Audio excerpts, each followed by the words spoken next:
I've been using the Sony FX30 as my main film camera now for about 2 months. I would have to say that the image I'm getting out of this camera is absolutely beautiful. My short film, Intercede, I am currently filming on that very camera.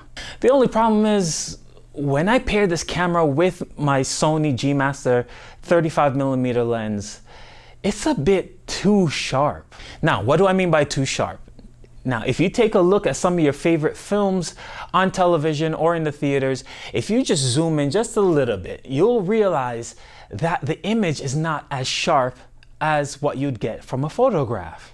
Now, the Sony 35mm G Master is a beautiful lens, but I wanted a bit less clinical image, a bit less sharp, more cinematic.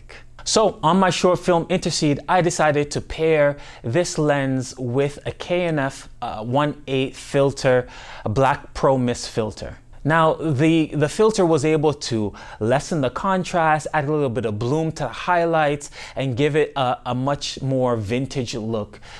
But I wasn't fully satisfied. I've seen various filmmakers across the YouTube universe mention vintage lenses, and one of the most mentioned lenses, the Canon FD lenses.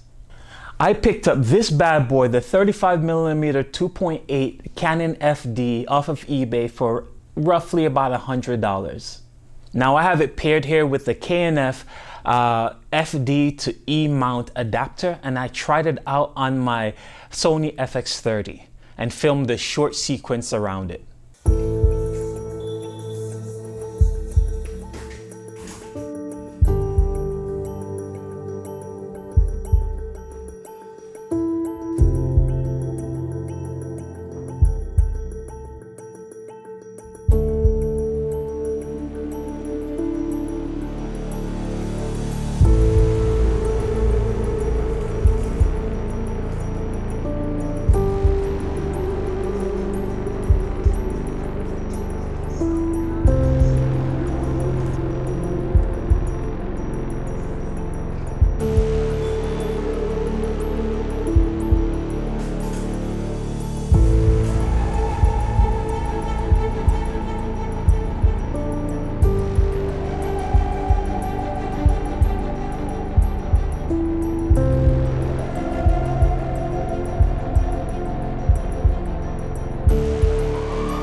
So when I first decided to do this, I was literally only testing the FD lens, the Canon FD lens.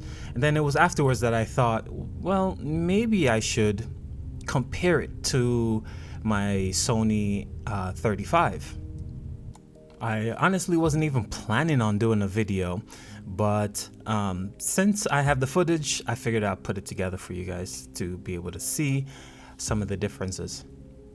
You'll probably see one of the things I like about the Canon FD lens is, of course, the blooming of the highlights and how much more softer the image looks.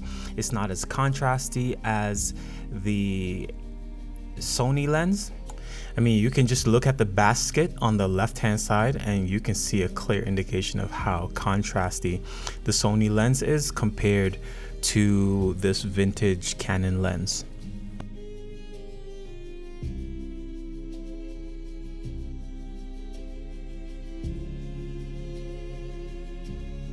So I actually jacked up the focus on a couple of these shots. Of course, that's a difficulty when you are filming yourself with a manual focus lens, which the Canon FD is. So if you're thinking about picking up one of these lenses, I definitely think they are cheap enough. There are the 50mm lenses that are generally a little cheaper. The 85mm ones are actually really expensive. So I don't know, they're definitely worth looking into if you can find one for cheap, but also be careful because some of them are not mint condition. I found this one, it was in mint condition. They shipped it to me from Japan, And so definitely do some research and look around for these lenses and look around for a good one if you are curious. Hey, thank you so much for watching. I hope you really enjoyed this video or found something interesting. If you did, please drop me a like. Go ahead and subscribe for more behind the scenes of my filmmaking process and also photography and some in-studio shoots, out-studio shoots, that kind of thing. All right. Again, thank you for watching. Have a wonderful day.